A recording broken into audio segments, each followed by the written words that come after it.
kabarnya hari ini? Alhamdulillah baik, Ibu. Baik, apakah ada yang tidak hadir hari ini? Baik, Ibu. Siapa lagi? Udah, Ibu. Kenapa alasannya? Bayu nggak tahu, Bu. Jangan masuk sekolah Ibu dia Nggak apa? masuk, Bu. Katanya mau orang tuanya nggak bolehin sekolah, cenah. Sebelum kita mulai pelajaran agar pembelajaran ini berjalan dengan lancar, angka baiknya kita berdoa terlebih dahulu. Berdoa dimulai. Sudah selesai? Baik, hari ini kita akan mempelajari mengenai teori evolusi. Di mana tujuan pembelajaran hari ini kita akan berharapnya siswa itu memahami konsep teori evolusi dari teori Darwin, teori Lamarck, nah itu. Terus kita tuh tahu bagaimana proses dari seleksi alam gitu ya. Baik, Ibu. Baik, Ibu. Sebelumnya saya ingin bertanya, apa yang kalian ketahui mengenai evolusi dari spesies yang tahun ke tahun itu berubah?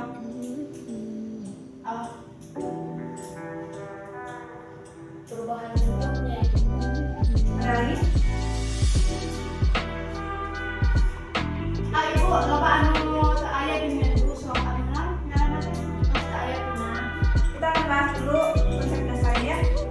Evolusi itu merupakan proses perubahan yang bertahap ya dalam spesies seiring berjalannya waktu yang terjadi melalui seleksi alam, mutasi genetik, dan migrasi ya. Proses ini menjelaskan bagaimana si spesies ini bisa bertahan hidup dan bagaimana keanekaragaman hayati itu bisa muncul di muka bumi ini. Kalian percaya nggak sih katanya ada satu teori yang mengungkapkan bahwa manusia itu berasal dari kera? Kalau aku nggak percaya, Bu. Gina, Ibu, asli. Kalau aku kayak iya sih. Percaya. Kalau Sarah gimana? Hari ini kita akan mencari tahu kebenaran teori Darwin dan teori Lamarck.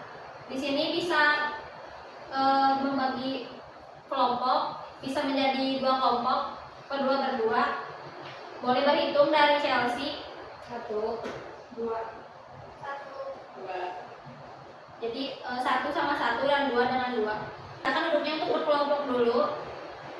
Karena di sini Ibu pengen kalian tuh mencari teori evolusi Darwin dan Lamarck. Benar gak sih yang tadi bahwa manusia itu berasal dari kera, dan cari bukti-buktinya dari hasil teori Darwin dan Lamarck, dan mekanismenya itu bagaimana? Baik. Jadi 2 teori atau kelompok 1 teori? Jadi satu kelompok satu teori. Jadi di sini ada yang mau Darwin siapa? Kelompok 1. Boleh. Kelompok 2 berarti Lamarck ya. Seleksi alam itu nggak sih? Iya, tuh. Jadi kita akan membahas tentang Ini ada kalau dari sini ada teori Darwin itu dari perbandingannya apa selama ada kan yang mekanisme. berarti kayak nenek moyangnya sama gitu ya. Nah, di sini ada perbandingan konsep sama Darwin.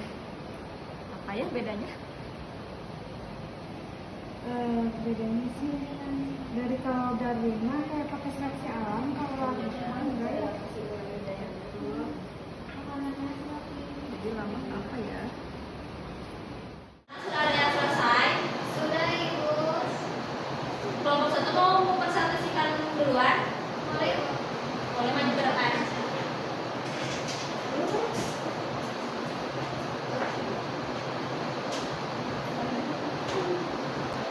Oke, izinkan saya untuk mulai presentasi. Jadi kamu menemukan ya tentang teori Darwin itu bahwa setiap makhluk hidup itu beradaptasi dengan lingkungannya.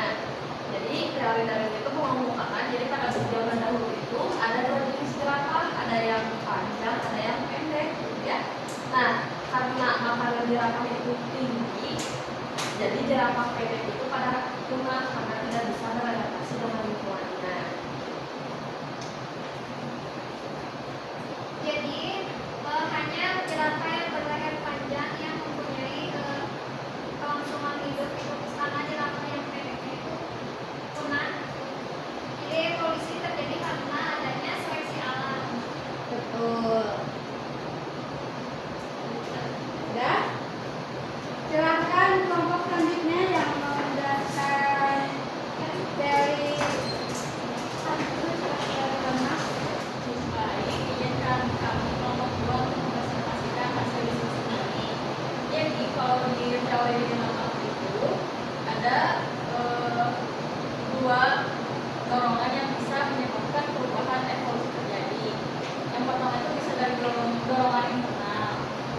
berubah itu bisa karena terjadi pewarisan sifat. Misal, perubahan itu terjadi pada suatu organisme karena adaptasi lingkungan dapat diwariskan ke keturunannya.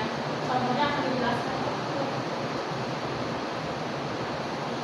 Contoh dari teori lama itu adalah kayak pembuktian dari teori Darwin. Jadi sejarah panjang itu yang terus menerus menjulur ke atas lehernya, leher dalam tinggi. Jadi itu akan mewariskan ke anak-anaknya lehernya panjang. Jadi karena dorongan usaha sendiri juga, yang kuatlah bisa terus hidup. Kalau yang nggak kuat ngambil makan ke atas, lehernya menjulur ke atas itu bakal mati. Jadi ini kayak menjawab dari teori Darwin yang ditemukan dijelaskan oleh kelompok 1. Begitu dari kami itu. Baik, terima kasih yang sudah mempresentasikan hasil diskusinya. Baik, selanjutnya itu ada satu lagi teori ya, yaitu teori Weismann. Di mana teori ini menjelaskan bahwa evolusi itu terjadi karena pewarisan dari melalui gen ya. Contohnya itu dari eksperimen memotong ekor tikus selama 21 generasi. Weismann ini membuktikan bahwa perubahan yang diperoleh tidak diwariskan dan evolusi ini terjadi melalui perubahan genetik dan seleksi alam. Jadi kesimpulan dari ketiga